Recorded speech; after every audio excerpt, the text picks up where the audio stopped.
সুপ্রিয় নবম শ্রেণীর শিক্ষার্থী বন্ধুরা, পরিমিতির ত্রিকোণমিতি আজকের ক্লাসের দলগত কাজ কিংবা প্রজেক্ট নিয়ে আলোচনা করব। শিক্ষার্থী বন্ধুরা, আগের ক্লাসটা যারা দেখো নাই, প্লে লিস্ট থেকে আগের ক্লাসটা দেখে নিও। এখানে বলছে যে শ্রেণীর সকল শিক্ষার্থী কয়েকটি দলে বিভক্ত হবে। আচ্ছা, প্রত্যেক দল তাদের সুবিধা মতো বিভিন্ন দৈর্ঘ্যের একটি কাঠি বা সোজা গাছের ডাল নেবে এবং এর দৈর্ঘ্য মেপে নিলাম মেপে আমরা। তারপর সূর্য যখন হেলানো অবস্থায় থাকে তখন প্রত্যেক দল একটি গাছের পাশে যাবে।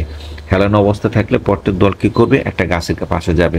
তারপর কাঠি বা ডালটিকে উলম্বভাবে ভূমিতে স্থাপন করে এবং এর দৈর্ঘ্য মেপে নেবে। একই সময়ে গাছের ছায়ার দৈর্ঘ্য মেপে নেবে। শিক্ষার্থী বন্ধুরা, এই কাজটা আমরা কি করব? আমরা ভূমিটা যখন উলম্ব অবস্থায় থাকে, অর্থাৎ ভূমিটা যখন নিচের দিকে পতিত হয়, তখন কিন্তু আমরা কি করব? তার ছায়ার যে দৈর্ঘ্যটা আছে সেটা নেব এবং একই সময়ে গাছের ছায়ার দৈর্ঘ্যটা আমরা বের করব। শিক্ষার্থী বন্ধুরা, জাস্ট আমাদের ফিগার বলা আছে, এটা দেখো, গাছ যখন সূর্য আলোতে পড়ে তখন কিছু গাছের ছায়াটা এটা হয়। এই গাছের ছায়াটাকে যে এটাকে এইভাবে চিন্তা করা হয়েছে, দেখো এটাকে এইভাবে চিন্তা করা হয়েছে, জাস্ট এই যে এখানে যেটা দেওয়া আছে। তারপরে এটাকে কি করলো এই দুইটা যদি যোগ করা হয় তাহলে দেখো এখানে একটা অ্যাঙ্গেল তৈরি করে এই জায়গাটায় যে ওনারা দেখিয়ে দিয়েছে। অর্থাৎ এটা হলো তোমাদের কি গাছের একটা ত্রিভুজ, অর্থাৎ ত্রিকোণমিতি আমাদের কি ট্রায়াঙ্গেল এঁকে দিল। শিক্ষার্থী বন্ধুরা, এটা কি দিকে? 30 ডিগ্রি। অর্থাৎ আমাদের এখানে কি হলো? এই যে দেখো, এইটা 30 ডিগ্রি অ্যাঙ্গেলে হলো। তাহলে এই যে কোণটা আছে, এই কোণটাকে একটা নির্দিষ্ট কোণ বলা হয়েছে। এই কোণটা হলো আমাদের 90 ডিগ্রি। এটা আমাদের কি কোণ? 90 ডিগ্রি কোণ। আর থিটা, এটা থিটা কোণ। থিটা কোণ যে কোনো একটা কোণ হতে পারে, অর্থাৎ এটা সমকোণী আকারে হতে পারে। শিক্ষার্থী বন্ধুরা, আশা করি আমরা গাছের যে চিত্রটা এতটুকু আমরা বুঝতে পারলাম। এখন যদি আমরা বুঝে থাকি তাহলে দেখো কি করতে হবে। বলছে যে উপরে ছবির মতো করে খাতায় এবিসি ত্রিভুজ আঁকো।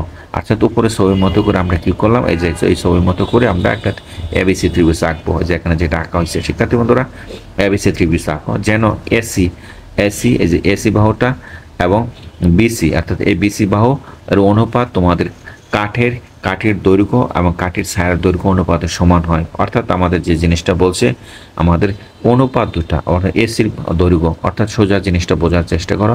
এই যে এই দৈর্ঘ্যটা এবং এই দৈর্ঘ্যটার অনুপাতটা কি হবে? কাঠের দৈর্ঘ্যের অনুপাতের সমান হবে। অর্থাৎ দুইটারই অনুপাত দুইটা কি হবে? সমান হবে। অর্থাৎ এই কোণটা এবং এই বাহুটা দুইটা বাহু সমান হবে। অর্থাৎ এসি বা বিসি বাহুর অনুপাতের যে দৈর্ঘ্যটা আছে সেটা সমান হবে, এই কথাটা এখানে বলছে।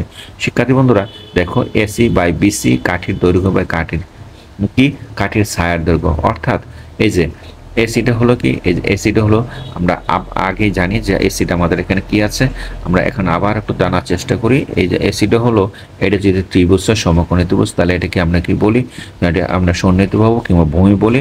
এবং এটাকে আমরা কি বলি? এটাকে আমাদের উলম্ব বাহু কিংবা এটাকে আমরা লম্ব বলি। শিক্ষার্থী বন্ধুরা, কাজে দেখো, আর এটাকে আমরা কি বলি? অতিভুজ বলি। শিক্ষার্থী বন্ধুরা, দেখো আমরা তিনটা নাম জেনে গেলাম। তিনটা নাম জানলে আমাদের কি বলছিল? এই যে এসি বাই বিসি, অর্থাৎ এই বাহুটা কি বলছে? যাতে কাঠের দৈর্ঘ্য এবং মানে কি কাঠির দৈর্ঘ্য এবং কাঠের ছায়ার দৈর্ঘ্য, অর্থাৎ এই যে কাঠির যে দৈর্ঘ্যটা আছে এখান থেকে দৈর্ঘ্যটা এবং তার ছায়ার যে দৈর্ঘ্যটা আছে সেটা কি হবে? কি তাদের অনুপাতের সমান হবে। অর্থাৎ এসি বাই এবি কাঠির দৈর্ঘ্যটা কি? এখানে আমাদের কাঠের দৈর্ঘ্যটা হলো এই যে কি এসি, অর্থাৎ সম্পূর্ণটা এই অংশটুকু। শিক্ষার্থী বন্ধুরা, এটা হলো কাঠির দৈর্ঘ্য। আর তার কাঠির ছায়ার দৈর্ঘ্য হলো যে কাঠি এখান থেকে পতিত হয়েছে, এটা হলো কাঠির ছায়ার দৈর্ঘ্য। শিক্ষার্থী বন্ধুরা, এতটুকু মনে হয় আমরা বুঝতে পেরেছি। এখন যেহেতু বুঝে থাকি তাহলে এটাকে আমরা দেখো, এখানে একটা অ্যাঙ্গেল আছে, এটা হচ্ছে 90 ডিগ্রি অ্যাঙ্গেল এবং আমরা কি এই অ্যাঙ্গেলটাকে কাউন্ট করো, এটাকে থিটা অ্যাঙ্গেল বলা হয়। শিক্ষার্থী বন্ধুরা, আমরা আগের ক্লাসে আমরা দেখিয়েছিলাম যে আমরা এটা টেনের সাথে এটাকে সম্পর্ক থাকে। টেনের দৈর্ঘ্যটা কি? টেনের দৈর্ঘ্যটা ছিল ভূমি বাই কি আমরা অতিভুজ। আমরা আগের ক্লাসে ওর দৈর্ঘ্য বাই কি লম্ব। শিক্ষার্থী বন্ধুরা, অর্থাৎ আমাদের এই জায়গাটা দেখো, টেন থিটা এবিসি সমান থিটা হলে টেন থিটা সমান এসি বাই এবি, অর্থাৎ কাঠির দৈর্ঘ্য বাই কাঠির ছায়ার দৈর্ঘ্য। অর্থাৎ আমরা যেটা বলছিলাম সেটা হলো, অর্থাৎ এইটা আমাদের এখানে হলো এই যে এসি, এইটা বাই এইটা। শিক্ষার্থী বন্ধুরা, এতটুকু আমরা বুঝলাম। এখন তোমার দৈর্ঘ্য এবং ছায়ার দৈর্ঘ্য এখানে বলছে যে তোমার কাঠির দৈর্ঘ্য এবং ছায়ার দৈর্ঘ্য এখানে বসে টেন থিটা মান নির্ণয় করো এবং খাতায় লিখে রাখো। অর্থাৎ এখানে আমরা যেটা করব সেটা হলো যে আমরা যদি মানগুলো বসিয়ে রাখি, এখানে টেন থিটা সমান আমরা যদি ধরি, থিটা সমান করলাম 30 ডিগ্রি থিটা কি সমান সমান 30 ডিগ্রি ধরলাম, তাহলে বলছে বসে কি কি কার দৈর্ঘ্য মাপতে বলছে, আগে ছায়ার দৈর্ঘ্য, কাঠির দৈর্ঘ্য, পরে ছায়ার দৈর্ঘ্য, অর্থাৎ আগের মতো করে আমরা কি করব, আমরা আমরা এখানে আমাদের এই মানটা যদি আমাদের অর্থাৎ এবি সমান সমান আমরা ধরলাম, এই আমার ছায়ার দৈর্ঘ্যটা যদি মনে করো কত হয়, এবি সমান সমান যদি 3 হয়, তাহলে আমরা কি করতে পারি, কিসের মান বের করতে পারি, এসির মান বের করতে পারি।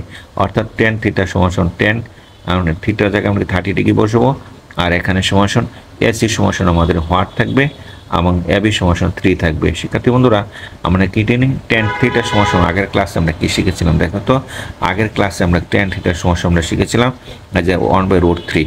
শিক্ষার্থী বন্ধুরা, আমরা tan থিটা সমান সমান আমরা বসিয়ে দিই, কি বসিয়ে দেব, 1/√3 বসিয়ে দিলাম, 1/√3 বসালাম সমান সমান AC/3। আর যদি আর গুণ করি তাহলে কি হয়, এসি সমান সমান কি হয় দেখো 3√3 হয়। এটাকে √3 মানটা যদি আমরা ক্যালকুলেটর থেকে জেনে নিই তাহলে একটা সামথিং একটা ভ্যালু আসবে, অর্থাৎ মানটা এটা হতে পারে, এবং তুমি ক্যালকুলেটর দিয়ে মান বসালে ক্যালকুলেশনে দশমিকের মানও আসতে পারে। তার মানে tan থিটা মানটা আমরা এখান থেকে পেয়ে গেলাম। শিক্ষার্থী বন্ধুরা, তার মানে কি হলো, আমাদের এসির মানটা আমরা পেয়ে গেলাম। এসিটা এখানে বলছিল কি, এসিটা হলো কাঠির দৈর্ঘ্যটা আমরা পাইলাম। এখন হলো কাঠির ছায়ার দৈর্ঘ্য, যেটা কাঠির ছায়ার দৈর্ঘ্য, তার মানে আমাদের কিসের মান বের করতে হবে, আমাদের এবির মান বের করতে হবে। শিক্ষার্থী বন্ধুরা দেখো, এই মানটা যদি আমরা বের করি তো কীভাবে বের করবো, দেখো আগের ক্লাসে কিন্তু আমরা এই মানটাই আমরা বের করেছিলাম। আমরা এখন tan থিটা না বের করে আমরা কি করব, cos থিটা আমরা চিন্তা করব।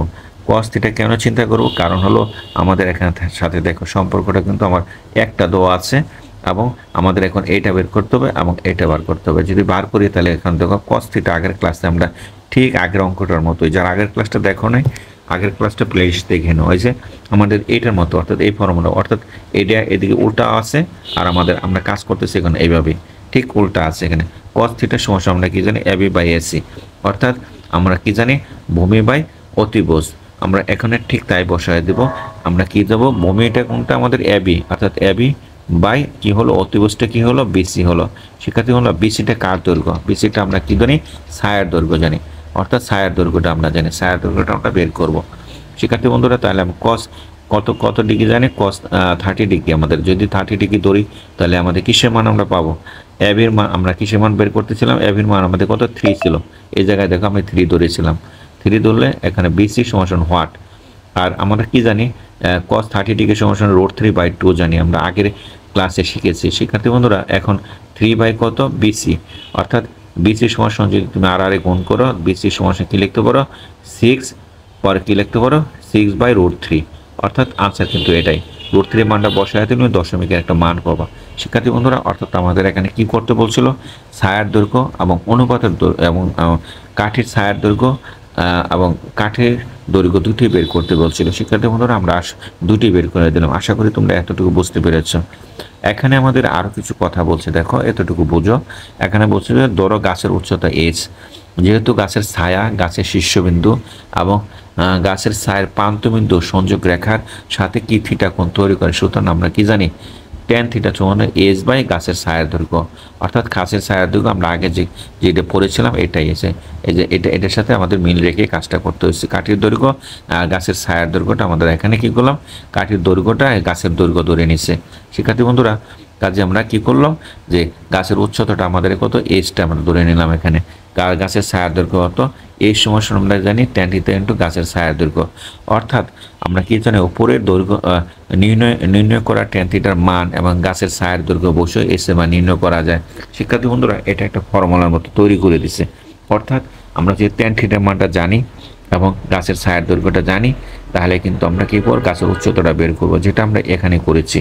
এই জায়গায় তোমাদের করে দেখিয়েছিলাম, এখানে আমরা কি করলাম, এখানে করে দেখিয়েছিলাম। শিক্ষার্থী বন্ধুরা, এখন আমাদের পরের অংশটা দেখো কি করতে বলছে তোমরা যে সকল দল একই গাছের ছায়া মেপেছ, ওই সকল দলের h এর মান কিংবা কাছাকাছি হবে, অর্থাৎ মানগুলো আমাদের সবসময় কাছাকাছি হবে, কেননা আমরা মানগুলো এরকম আসবে, যেমন √3 আসবে, অথবা √2 আসবে, অথবা √5 আসবে, তখন এই মানগুলো আমরা কি করবো, ক্যালকুলেটর থেকে বের করবো। যদি ক্যালকুলেটর বের করি তাহলে এগুলো সবগুলা দশমিকের মান আসবে, দশমিকের মান আসলে তো আমাদের কাছাকাছি আসবে, সমান মান আসবে না, এখানে বলছে যে কাছাকাছি হবে।